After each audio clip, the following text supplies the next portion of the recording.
नमस्कार, crime point news की special पेशकश में आप सभी का स्वागत है। मैं हेमंत पांडे। जैसा कि हम बता दें कि उत्तर प्रदेश में विधानसभा चुनाव का बिगुल पूर्णतः बज चुका है।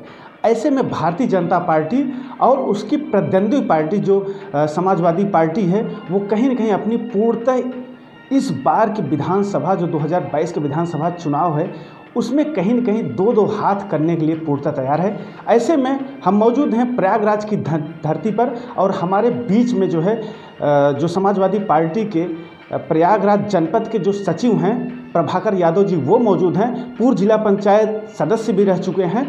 प्रभाकर जी, क्या कहेंगे, ये बताइए कि जो इस समय वर्तमान में जो है जो चुनावी बिगुल तो बच चुका है, ऐसे में जो है अब ये बताइए कि हंडिया विधानसभा में कई ऐसे उम्मीदवार हैं जिन्होंने जो है समाजवादी पार्टी का दामन थामा, इसके साथ साथ समाजवादी से जो है विधानसभा लड़ने के लिए जो है इस समय प्रबल इच्छा रखते हैं। तो ऐसे में किसको उम्मीदवार समाजवादी पार्टी बनाएगी और कौन से ऐसे उम्मीदवार चेहरे हैं जो कहीं न कहीं विधानसभा में जो है बड़े जीत हासिल कर करके और अखिलेश की सरकार बनाएंगे? क्या कहना चाहेंगे सर? देखिए, जो जिले का निर्णय, जो प्रदेश का निर्णय, जो माननीय हमारे राष्ट्रीय जी का निर्णय होगा, उसका हम पालन करेंगे। हम तो चाहते हैं हंडिया विधानसभा से ऐसा कर्मठ संघर्षशील नेता जो जनता के बीच में कोरोना काल में लड़ाई लड़ा और रात दिन उनके दुख सुख में शरीक हो रहे हैं, ऐसे लोगों को हम चाहेंगे अपने राष्ट्रीय नेतृत्व से, प्रदेश नेतृत्व से, जिला नेतृत्व कि ऐसे लोगों को, जिसका यहाँ जनादेश है, जो जन भावनाओं के रूप जो कैंडिडेट है, ऐसे लोगों को यहाँ का कैंडिडेट बनाया जाए, जिससे हम भारी मतों से यहाँ से हंडिया विधानसभा जीतकर 22 में सरकार बनाएं। कहना चाहेंगे जो है जो इस समय के हालात हैं, जैसे अभी कहा जाए कि पूर्व जो है बहुजन समाज पार्टी के जो विधायक हैं इस समय हकीम लाल बिंदु, वो भी सुनने में आ रहा है कि समाजवादी का दामन थामने के लिए आ रहे हैं। ऐसे में समीकरण क्या रहेगा? क्या जो पुराने कार्यकर्ता हैं जो समाजवादी पार्टी के लिए जिन्होंने कार्य किया, क्या उनको पार्टी मौका देगी, या जो दूसरे दल से जिसको कहते हैं कि उड़ान मार के जो दूसरे दल से आते हैं उनको समाजवादी पार्टी मौका देगी? समाजवादी पार्टी संघर्ष में विश्वास करती है। जो यहाँ सब ज़्यादा संघर्ष किया है, जो पार्टी के लिए रात दिन समय दिया है, हमारा विश्वास है, राष्ट्रीय अध्यक्ष जी पर भरोसा है कि ऐसे लोगों को वो कैंडिडेट बनाएंगे अपना, जो रात दिन कोरोना काल से लेकर अब तक रात दिन रह के जनता के बीच में सेवा किया है, जो अरसों से, काफ़ी लंबे अरसे से पार्टी की सेवा कर रहे हैं। और हमारा तो यही अनुभव है कि राष्ट्रीय अध्यक्ष जी उसी को टिकट देंगे, उसी के ऊपर विश्वास करेंगे।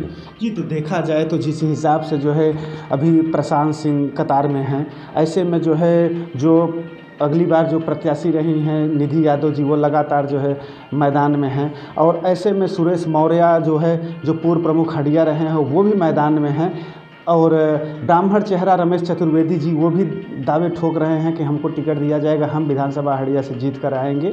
ऐसे में 4-5 ऐसे चेहरे हैं जो कहीं न कहीं जाति समीकरण को बना सकते हैं, जाति समीकरण को भी बिगाड़ सकते हैं।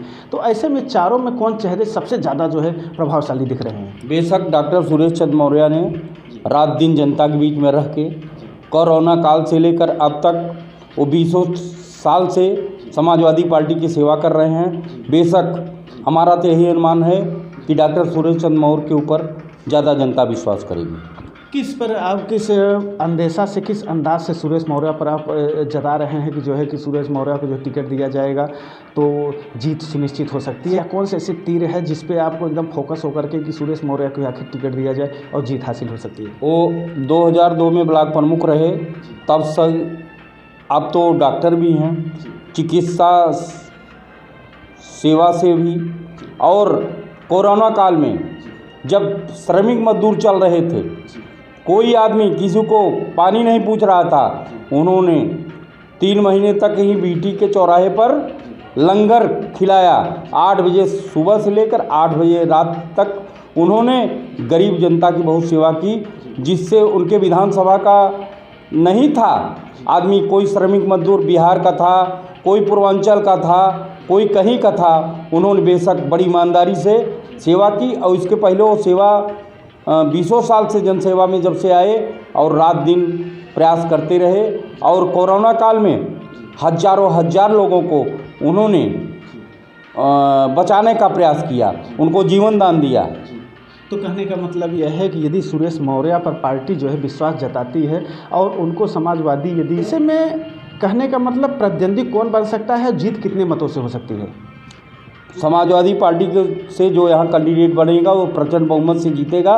उसकी लड़ाई बहुत दूर दूर तक किसी से नहीं रहेगी, कोई का प्रतिद्वंदी नहीं है। जो महंगाई है, जो आज भ्रष्टाचार है, जो जनता त्राही त्राही कर रही है, बिजली इतनी महंगी हो गई, तेल इतना महंगा हो गया, पेट्रोल डीजल इतना महंगा हो गया कि किसान अपनी खेती नहीं कर पा रहा है और लॉकडाउन के कारण 2 साल से टूट चुका है। ऐसे में समाजवादी पार्टी को लोग ज़्यादा बहुमत से जिताने का प्रयास करेंगे और समाजवादी पार्टी का कोई प्रतिद्वंदी नहीं रहेगा, वो एक तरफा उसकी जीत होगी यहाँ से। जी, अगर देखा जाए तो जो अभी कोरोना काल में जो है, जो हमारे उत्तर प्रदेश के मुखिया जो है योगी जी ने अभी फ्री राशन दिया, तमाम बिजली व्यवस्था जो है अगर देखा जाए तो आपकी सरकार में और बहुजन समाज पार्टी की सरकार में 12 घंटे 10 घंटे बिजली रहती थी, अब उसको कहीं न कहीं बढ़ा के 17-18 घंटे की बिजली हो गई। तो क्या ऐसा नहीं लगता है कि भारतीय जनता पार्टी इन सब मुद्दों को लेकर के जनता के बीच में जाएगी और कहीं न कहीं आप लोगों को जो है एक जो जीत है उस पर लगाम लगाने का कार्य करेगी? ये तो लॉलीपॉप है। डीएपी में 5 किलो इन्होंने कम कर दिया, एनपी में कम कर दिया, यूरिया में कम कर दिया, डीजल का दाम इतना महंगा हो गया कि लोग खेती नहीं कर पा रहे हैं और तमाम ऐसी दिक्कत है। बिजली कई गुना ज़्यादा महंगी कर दी गई, किसान त्राही त्राही कर रहा है। इसलिए भारतीय जनता पार्टी जो लॉलीपॉप दे रही है, लॉलीपॉप में कोई नहीं आएगा। किसान का गेहूं और चावल का मूल्य इस समय 3000 से ज़्यादा होना चाहिए था। 14-15 सौ गेहूं और चावल बिके और उसका किसान का लागत मूल्य नहीं आ पा रहा है। किसान का मतलब कौन किसान? जो इस समय गांव में रहकर खेती कर रहा है या जो दिल्ली में बैठा हुआ जो है इस समय नारेबाजी कर रहा है? जो किसान गांव में रह के खेती कर रहे हैं, जो दिल्ली में बैठा हुआ वो असली किसान है। किसानों की लड़ाई सही रूप से वही लड़ रहा है, वो किसान हैं, वो कोई नौकरशाह और बाहरी नहीं है, वो किसान हैं, वो बड़े किसान हैं। हम लोग सीमांत किसान हैं, हम लोग छोटे किसान हैं और यहाँ 90% 95% हम लोग कृषि पर निर्भर हैं। तो कुल मिलाकर के अब इस बार जो है भारतीय जनता पार्टी को विशेष ऐसे कौन से मुद्दे रहेंगे जिसको लेकर के आप लोग घेराव करेंगे भारतीय जनता पार्टी को? भारतीय जनता पार्टी ने किसी को न रोजगार दिया, न किसी को कोरोना काल में ये पैरासीटामॉल दे पाए, न कोई इलाज करवा पाए। हजारों हजार लाखों लोग बिना इलाज के अभाव में मर गए। यही सबसे प्रमुख मुद्दे महंगाई होगी और जो पिछड़ों दलितों को स्कॉलरशिप मिलती थी, स्कॉलरशिप नहीं मिल पा रही, गरीब आदमी जी नहीं पा रहा है। गरीब मजदूर किसान को 40% इन्होंने मिटा दिया है, 30% और बचे हैं जो इनको मिटाने का प्रयास कर रहे हैं। पूर्वांचल में बड़ी जीत होगी और समाजवादी पार्टी की सरकार बनेगी। उत्तर में 22 में जनता मन बना चुकी, माननीय अखिलेश यादव उत्तर प्रदेश के मुख्यमंत्री बनेंगे। तो किसके सहयोग से? ओम प्रकाश राजभर के सहयोग से या जैसे 2019 में मायावती और अखिलेश दोनों जो है चुनाव मिल करके चुनाव लड़े, लेकिन ऐसे में बड़ी शिकस्त जो है मिली, तो क्या राजभर पर भरोसा जताया जा सका कि मायावती से बढ़िया जो है राजभर हैं? गरीब जनता राजभर भी, जितनी छोटी जातियां हैं, जितने दलित पिछड़े अल्पसंख्यक हैं, सब पर भरोसा करके हम समाजवादी पार्टी में की 22 में सरकार बनाएंगे।